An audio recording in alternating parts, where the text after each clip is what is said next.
Paz y bien, buenas tardes, o buenos días, no sé, cuando puedan escuchar este programa. De todas maneras me da gusto saludarlos, desearles la paz y el bien, nuestro saludo franciscano, porque yo soy el hermano Jesús María Bezuna Artea, capuchino franciscano, sacerdote católico, y estamos en esta serie de programas Seguidores del Camino.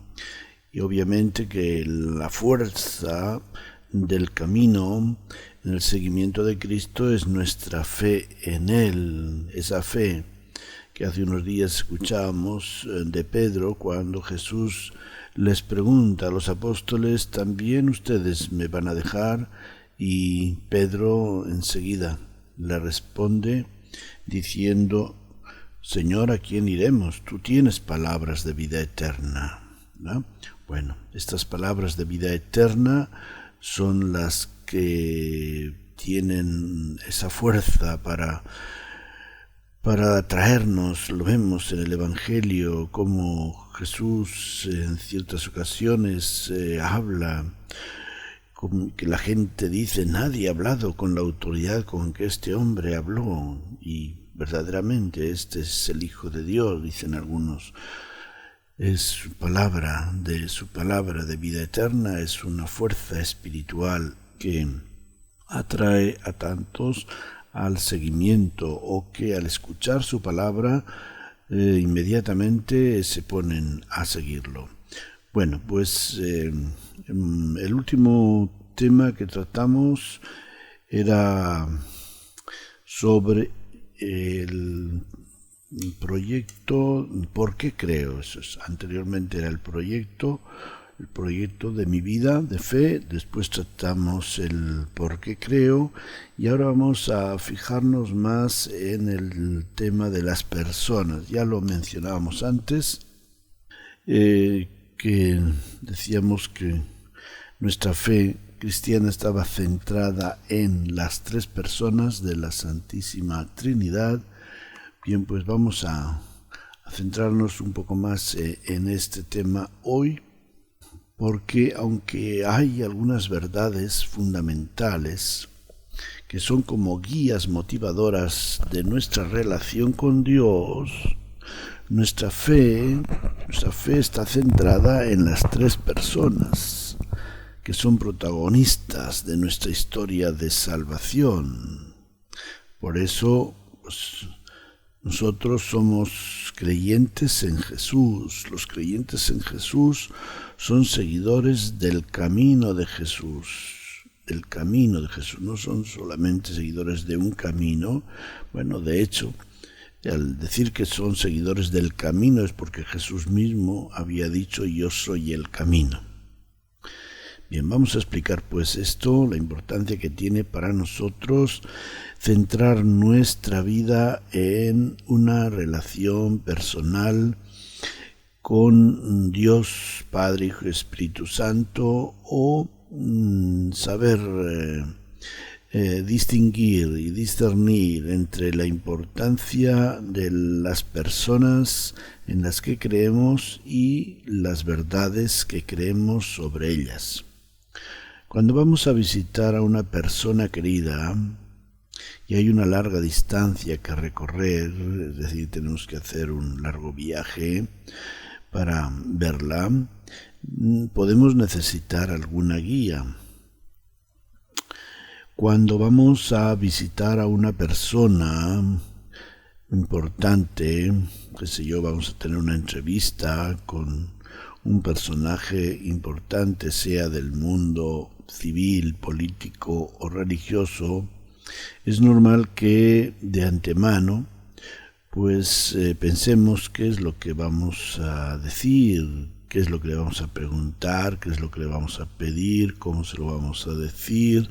Hasta inclusive podemos consultar con alguien y decirle cómo conviene exponer el tema que vamos a tratar con él o con ella. En esta preparación, si se trata de, por ejemplo, de un viaje, podemos necesitar un mapa que lo vemos de antemano para ver por qué línea vamos a ir, saber por qué ciudades vamos a pasar, o también nos puede interesar recordar algunas cosas de nuestra vida, si hemos tenido una relación con esa persona, algo que vamos a comentar sobre ella, decir, pues quiero hablar con usted porque recuerdo que en tal ocasión, o porque de niño, ¿no?, y hoy hablar de usted, o porque nos conocimos hace muchos años.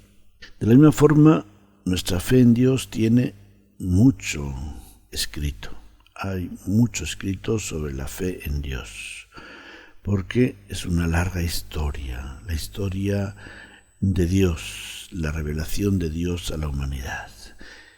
Y también puede ser que nosotros, cada uno de nosotros, tengamos una larga historia de fe que ha tenido sus más y sus menos, sus altibajos bastante importantes o relevantes. De hecho, hablamos anteriormente en algún otro tema de la crisis de la fe, de cómo muchos de nosotros hemos pasado, si no todos, por una crisis de fe. Para algunos ha sido un punto difícil de superar y para otros ha sido una ocasión para fortalecer esta fe. Por tanto, la fe en su totalidad, sea que hablemos de la fe como historia, como experiencia o como conjunto de verdades, pues es bastante amplia y quizá no la podemos resumir en pocas palabras. Así pues, refiriéndonos a la revelación de Dios, pues de hecho San Juan decía que si se escribiera todo lo que Jesús había dicho y hecho, pues serían tantos los libros que no cabrían en el mundo. Bueno, imagínense, pues para escribir toda la historia de la manifestación de Dios a lo largo de nuestra historia humana. Por ello, desde el principio, la Iglesia creyó oportuno resumir nuestra fe en una fórmula que llamamos credo. Y en ese credo se dice que Dios Padre es nuestro Creador, se dice que Jesucristo es nuestro Salvador y Señor, que fue concebido por obra y gracia del Espíritu Santo en la Virgen María, etc. Y se dice también que el Espíritu Santo es Señor y dador de vida. Señor y dador de vida. Qué bonito recordar cosas importantes sobre las personas queridas. Por ello, la Iglesia cada domingo, para quienes vamos a celebrar la Eucaristía, nos da esta oportunidad de recordar en esta fórmula del credo los artículos o los pasos fundamentales de nuestra fe en Dios. Desafortunadamente, desde los primeros siglos los cristianos tomaron más en serio el contenido doctrinal del credo que la relación con las tres personas divinas. O no sé si decir que tomaron más en serio o le dieron más importancia al contenido doctrinal que a las personas mismas sobre las cuales versaba el contenido doctrinal. Y como las ideas diversas nos conducen a discutir en lugar de enriquecernos mutuamente, la fe doctrinal llevó a la división. Y me digo ideas diversas porque pues fueron surgiendo ideas diferentes sobre Dios, sobre todo sobre Jesucristo y sobre el Espíritu Santo. Y entonces, al tener una cierta libertad para hablar, para escribir, para predicar, se produjeron ciertas divisiones, disensiones entre los cristianos, entre los teólogos, entre los maestros, y de ahí surgieron ciertos grupos heréticos, porque llegó un momento en que la Iglesia jerárquica, en su misión y responsabilidad de magisterio, tuvo que pronunciarse sobre ciertos temas. Eso es el fruto, o es el fruto que nos da la fórmula del credo, el que la Iglesia haya llegado a un momento en que nos haya resumido lo fundamental de nuestra fe. Y pues así surgieron en siglos posteriores divisiones entre la Iglesia de Oriente y la de Occidente. Dentro de la Iglesia romana, que se llama la Iglesia de Occidente, pues esos grupos heréticos normalmente fueron sancionados con la excomunión si es que no aceptaban la doctrina oficial de la Iglesia.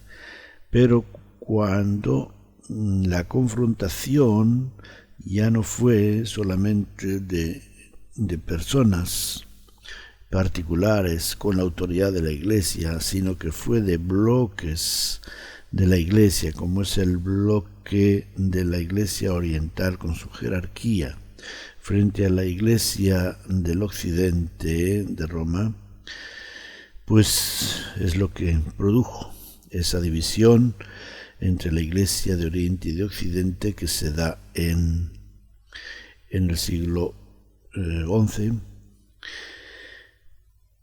Y así sucesivamente van surgiendo otras dificultades, otras experiencias más graves, más adelante con el empeño de reforma de la Iglesia, con movimientos laicales que se dan en los siglos XII y XIII, algunos de los cuales también acabaron en la herejía. Y después de unos siglos de relativa calma, vino el tumultuoso siglo XVI con reformas y contrarreformas que sumieron a la Iglesia, una santa, católica y apostólica, en divisiones abismales, que todavía siguen siendo el gran escándalo de la fe en Jesucristo. El gran escándalo de la fe en Jesucristo, sí. Estas divisiones que se dan desde la división de la Iglesia Oriente-Occidente, la Iglesia romana, la Iglesia ortodoxa, y luego las reformas con Lutero y Calvino, la reforma y la contrarreforma de la Iglesia, que dividieron de una manera pues muy dramática e incluso trágica a la Iglesia en bloques muy marcados y opuestos. Entonces sí podemos decir que es hasta el día de hoy el gran escándalo de la fe en Jesucristo, que la fe en Jesucristo nos haya llevado a ponernos en trincheras distintas, en frentes diferentes, reclamando que somos nosotros los verdaderos seguidores de Cristo, los verdaderos seguidores del camino, mientras que otros reclaman el mismo derecho. Escándalo finalmente porque pues Jesucristo nos dijo que a través de la unidad de quienes somos sus discípulos, el mundo creerá que Él es el Salvador, que Él es el enviado de Dios. Bueno, hoy día pues, por estas razones, la Iglesia Católica, nuestra Iglesia, está adoptando líneas nuevas de catequesis y de evangelización que apuntan directamente a la persona de Jesús, al encuentro personal con Él. Y en la medida en que centramos la fe en la persona de nuestro único Salvador y Señor, podemos tener una fuerza que nos une. Porque pues toda la historia de la Iglesia, digamos, comienza desde Cristo. La fe en Jesucristo, el seguimiento de Jesucristo, Él es el Maestro por excelencia y, como lo dice Él, que no tengan otro Maestro, que Él es nuestro Maestro.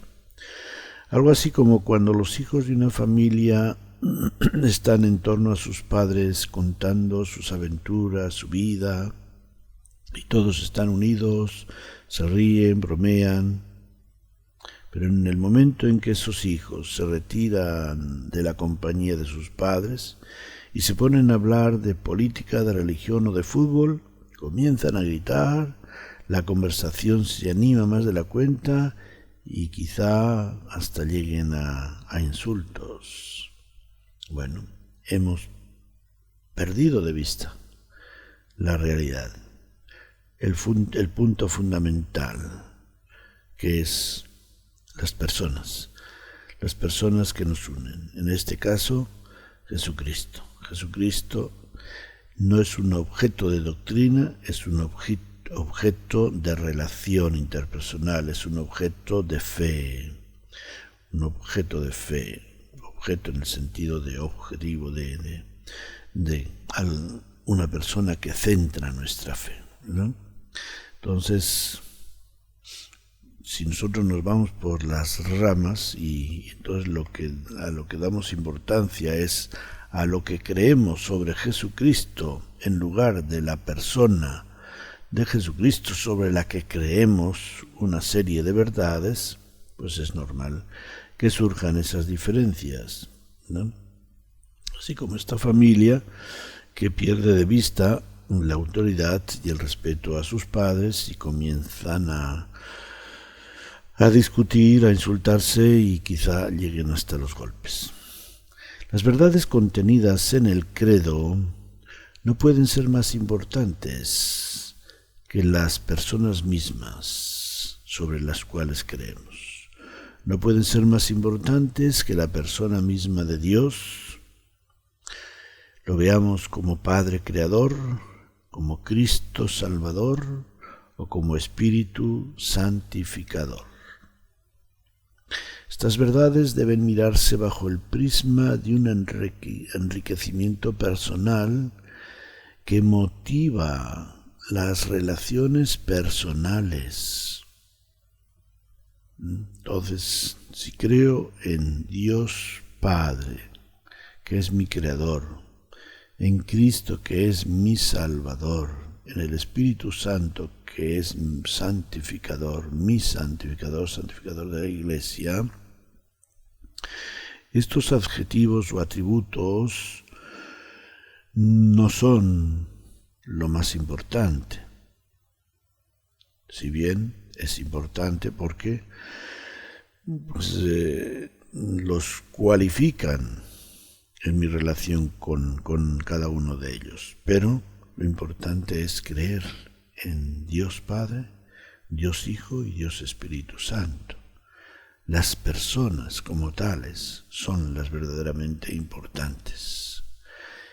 Ser creador, salvador o santificador, el Padre, el Hijo y el Espíritu Santo respectivamente, son verdades que enriquecen mi relación y mi fe en ellos, que enriquecen esa relación, de dependencia, de dar sentido a mi vida, de una mayor comunión con ellos, en la medida que yo voy entendiendo la importancia de mi creación como ser humano a imagen y semejanza de Dios, que voy entendiendo el gran misterio de la salvación llevado a cabo por Jesucristo, con lo que supone en mi vida, de la fuerza del Espíritu que me libera de las pasiones, o la importancia del Espíritu Santo que se hace presente en mi vida, renovando su gracia, renovando la gracia de Dios a través de los sacramentos en la Iglesia. Nos podría pasar algo semejante a lo que Jesús reprocha a los fariseos, que dan tanta importancia a la observancia del sábado como culto a Dios, que olvidan la importancia del amor, de hacer el bien en ese mismo día, y que es lo más importante de nuestra fe en Dios.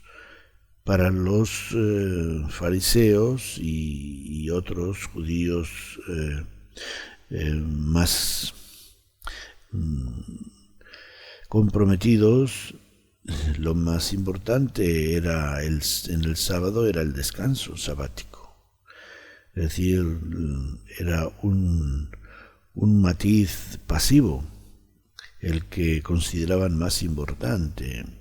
Lo importante de su culto en el sábado era no hacer nada, porque ofendían a Dios, según ellos, con el trabajo, con cualquier movimiento que pasara incluso de un límite que ellos, en cierto modo arbitrariamente, habían delimitado, de tal manera que ya no era solamente el trabajo, sino que cualquier actividad para que se pasara de unos ciertos límites, para ellos era una ofensa a este sábado, que ante todo y sobre todo era un día de descanso, de inactividad. Bien, pues obviamente Jesucristo no respeta esa mentalidad porque no tiene sentido, porque el modo de rendir culto a Dios el día del sábado es, como él dice, es hacer el bien, salvar la vida y no dejar que se pierda, porque Dios es el bien. Dios es el bien, entonces qué mejor manera de honrar a Dios que hacer el bien. Dios es amor, entonces qué mejor manera de honrar a Dios en el día del sábado que amando, que compartiendo la vida con quien particularmente la necesitaba más urgentemente, que son casos que precisamente nos pone el Evangelio, casos de personas que vivían en circunstancias de enfermedad grave y a quienes Jesús no tiene ningún escrúpulo en curarlos en el día de sábado. Por ello, ya desde siglos anteriores, Dios había dicho, según el profeta Isaías, este pueblo me honra con sus labios, pero su corazón está lejos de mí. Entonces, qué grave, ¿no? Qué grave el que nosotros tengamos muy claro el catecismo de la Iglesia, nos sepamos muy bien de pe a pa todas las verdades, pero nos falle lo principal, que es hacer de nuestra vida una ofrenda agradable a Dios. Creer una serie de verdades sobre Dios y no creer en Dios, dándole nuestra vida, dándole culto a través de una vida agradable a Dios, es una fe inútil. La religiosidad que Jesús critica en tantas ocasiones es precisamente esa religiosidad de muchas formas religiosas de culto, pero que no tiene contenido. Y así también nosotros hemos a veces hablado de una religiosidad, de un cristianismo centrado en actos de culto, en oraciones, pero que no se proyecta en la vida. Entonces, ciertamente que si yo participo en la Eucaristía, si yo comulgo, si yo recibo un sacramento, estoy haciendo un acto de fe en Dios, amor, en Dios perdón, en la misericordia de Dios, en la gracia de Dios, pero luego todo eso tiene que tener una proyección una proyección en mi vida particular y luego tiene que haber también una jerarquía de valores dentro de mi fe. En resumen, en el conjunto de las verdades que creemos debe haber una jerarquía de importancia y, por supuesto, todo lo que creemos debe ser un medio o motivación para profesar una fe más firme y comprometida con las tres personas divinas que son las protagonistas de nuestra historia de salvación. Si bien Dios es Dios independientemente de cada uno de nosotros, nuestra fe en Él está relacionada necesariamente con el modo como Dios se nos ha manifestado y se ha relacionado con la humanidad y con cada uno de nosotros en particular. Por ello, tenemos que decir que nuestra fe tiene como objetivo principal las tres divinas personas. Y esa fe tiene sentido en tanto en cuanto se proyecte en mi propia persona como experiencia de vida, que me da la existencia, que me salva, que me santifica, en otras palabras, que me ama personal e individualmente, que me ama. Y es que el amor es lo que da vida, el amor es lo que salva, lo que redime, y el amor es lo que edifica, enriquece la vida, es decir, en el caso del Espíritu Santo, santifica. Qué importante creo que es que pensemos, que evaluemos nuestra vida como cristianos y cada uno de nosotros vea realmente el papel que tiene cada una de las divinas personas en nuestra vida. ¿Cómo me relaciono yo con cada una de ellas? Creo en Dios Padre. Nos podemos quedar con esta cualidad y con este atributo de Dios, nuestro Creador Padre, porque como Padre es el origen de la vida. Así Jesús nos lo ha enseñado. Cuando oren, digan Padre, Padre nuestro. Si nos quedamos con Padre ya es bastante. Ya después podemos pasar al Padre nuestro, a entrar dentro de este otro misterio de que es Padre nuestro, decir que es Padre de una familia humana, que no solamente es mi Padre, no soy hijo único, ciertamente que es importante, también dentro de la imagen de Dios, darnos cuenta de que Dios es Padre de la familia humana y de que esa familia humana es mi familia y por tanto la relación que voy a tener yo con los seres humanos no es la de simples seres humanos, sino la relación que tengo con mis hermanos, con los hermanos de mi familia, porque somos todos hijos de este Dios que es mi Padre. Y así vamos reflexionando, y entonces cuando salgo a la calle y veo las distintas personas y las veo como mis hermanos, mi hermana, mi hermano, sin duda que va a cambiar quizá mucho mi modo de verlas, de tratarlas, de relacionarme con ellas. Si me centro en la fe en Jesucristo, pues igualmente voy a tomar en cuenta, ¿no?, que Él es mi Salvador y que como mi Salvador pues tiene una importancia fundamental en mi vida. Imagínate que estabas a punto de morirte y viene alguien, estabas a punto de ahogarte y viene alguien y te saca del pozo, te saca del río que te estaba llevando. ¿Cómo te vas a sentir frente a esa persona? Obviamente, agradecida para siempre. Y con el Espíritu Santo, que es Señor y dador de vida, Señor y dador de vida. Él nos da la vida, esa vida que Jesús nos ha ganado a través de su muerte, su misterio pascual.